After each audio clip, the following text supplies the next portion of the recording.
Doug Harsh, Scott Anderson, 97.1 The Ticket.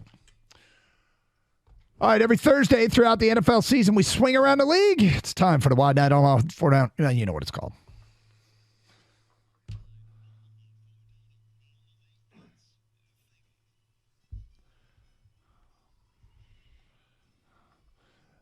Kenny's got a 6-pack of questions. We flip a coin. Heads or tails, Gator? Tails. Gator called tails, and it is a tail. You want to kick or receive? I will receive. All right. Question 1. This one's for our last caller. Let's go to the Cowboys, guys. How about them Cowboys? How about them? How about they're at home? That's where they're at. All right, right or wrong decision for the Cowboys to bring back his boy, Mike McCarthy? I mean, it's a wrong decision because as soon as that game was done, you could have fired him and gotten right on the horn to someone like Mike Tomlin before Tomlin has reportedly said to the Steelers, I'm coming back. I mean, that would have been a great choice. You could have gotten on the horn to Mike Vrabel and gotten him on board, and that, that's a guy I think can get things done, get things back in order. Or more importantly, you could talk to Bill Belichick, the GOAT. Bring him to Dallas. This is a really good team Dallas has. I mean, all jokes aside, they've got so much talent there. They should be winning playoff games, particularly when they play at home. Jerry made a mistake. I don't think you bring McCarthy back in this situation. But then again, Jerry Jones is his own worst enemy. He gets in his own way. They had a bad game, but I'm not sensing dysfunction, okay? And dysfunction is where I would be more inclined to pull the trigger, where the coach, the players, that they're not on the same page, that there's something fundamentally wrong with communication or something like that. And if you look at McCarthy, he got the endorsement from Dak Prescott, and it was a pretty impassioned endorsement. His quote was, he's been amazing. The guy has a 620 winning percentage. Do you know what his postseason record is? I don't. He's an even 500. And I think people think it's much worse than that. Well, it's 5. So I have, it's my flaw. I'm saying was it STFU. Green Bay. He's an even 500 in the postseason, so he can win in the postseason. So I think it's fine to stick with him. I think in the long run, it's going to be wrong because they won't win a Super Bowl, and that's the ultimate goal. But it's probably right to keep him because I think to get somebody else, you need to have an obvious and clear upgrade that you're going to get. Because you named some obvious upgrades, Gator, but I don't know if it was for sure. Jerry Jones should have done the dirty thing. He should have been talking behind the scenes before they even lost the game in case they lost the game to make sure he had his next coach when they do lose that game. But he didn't, so I think they had to stick with him. And he has to be the obvious reason why they lost. And I don't think he was the obvious reason why they lost. They have a ton of talent. They got it. They won the division. They're just not able to get this over this playoff hump, and it's weird. I don't know. I don't know if McCarthy's the guy. I don't think he will be, but who else are you gonna get? All right, staying in the division, should the Eagles move on from Nick Sirianni? This smells like dysfunction to me. Jalen Hurts and Sirianni don't seem to be on the same page. When Hurts was asked specifically about Sirianni, does he have confidence in him, Hurts said, quote, I have confidence in everyone in the building, which is not a very specific endorsement of Nick Sirianni. I don't think they want to pull the trigger on him because he was a year removed from a Super Bowl, but I think this is the one that should be more likely to go. Yeah, he should go. You're right. They have dysfunction there. This is a completely different team than one that was going 10-1. And even when they went 10-1, they were kind of doing it with smoke and mirrors in a way because the offense wasn't clicking. Their defense, with all the talent that they have, all the talent they've accrued, they're not good right now. He has no control over the team. He's a hothead. Move on from him. Go get somebody else who may exude some hothead capabilities there, but also seems to be more in control, would have control over the team. That's Mike Vrabel. Get Vrabel to coach that team. That's a really deeply talented football team. Vrabel takes that one over. You won't have any mistakes. Yeah, I mean, you mentioned in your answer earlier, Gator, about all the possible coaching candidates that are available, I would move on from Sirianni. I admit this may be a little personal because I'm not the biggest fan of him personally, but maybe he had his time and it's gone. It's come and it's gone quickly. That team, the last 2 months of the season, was one of the worst, if not the worst team in the league. And my biggest issue is they looked like they didn't have any fight in them. And then they made it to they squeak into the playoffs because they had such a good start, and they look like they didn't have any fight in them in the playoffs. That's my biggest concern. They're going in the opposite direction. I'd move on while they still have some talent right now. All right, one team from the AFC and one team from the NFC that each made the playoffs this year but won't next year. Starting with the AFC. Sorry, Mike Tomlin and Pittsburgh, but I'm playing the odds. I mean, it's about time that Pittsburgh doesn't make the playoffs, and they don't have the quarterback right now. Mason Rudolph is definitely not the answer. I like Kenny Pickett. Penny Kickett. I like that. I like Penny Kickett.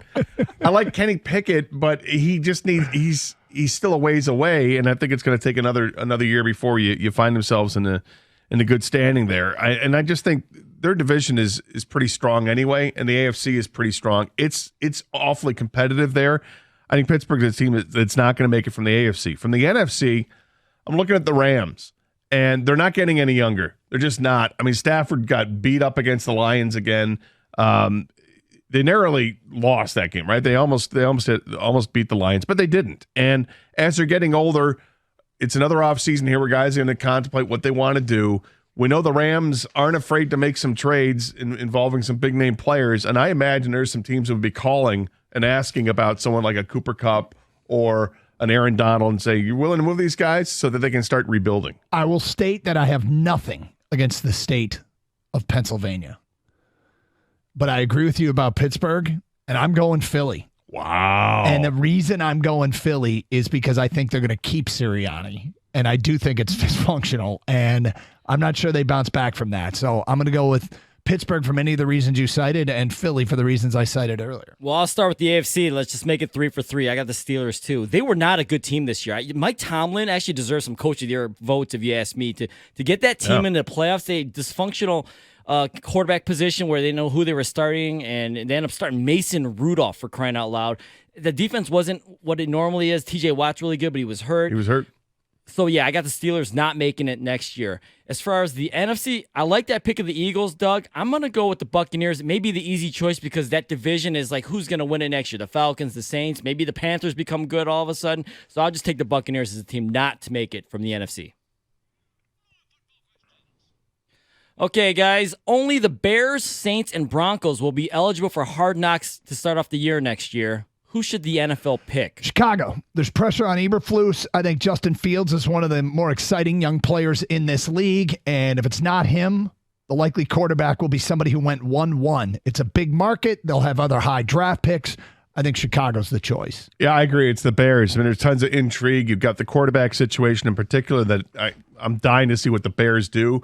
Personally, I hope the Bears trade Justin Fields because I think it sets him back. I think if they were smart, they'd hang on to Fields and trade the pick and get more assets out of it. It's a young team, but honestly, it comes down to having those crazy, funny accents from Chicagoans. I want all that. I want them to interview people on the street, the Wiener Circle, talking about the Bears. I got a good team here. I don't know what's going to happen here. Eberflus has got the job here, but not sure he's going to be able to keep it. It's great reasoning. Okay, so it came down between the Bears and Broncos for me. The Broncos, because Sean Payton seems to have run his mouth a lot since he left the booth, and I bet you they catch something on Mike with this guy. I mean, like, he's run Russell Wilson out of town. He thinks he knows all the answers, and I thought he was a really good coach. He may still be a really good coach, but I feel like he'd give a lot of good sound bites. In the end, I chose the Bears like you guys. I think many of the same reasons.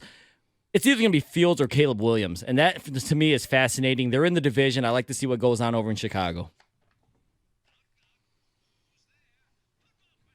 All right, it's official. The L.A. Rams tight end Tyler Higbee suffered a torn ACL from a low hit by Detroit Lions Kirby Joseph. Should the league ban this type of hit?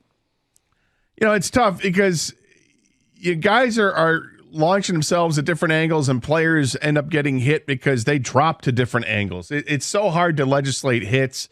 We can do it again with helmet-to-helmet stuff when you lead with the helmet. I get it.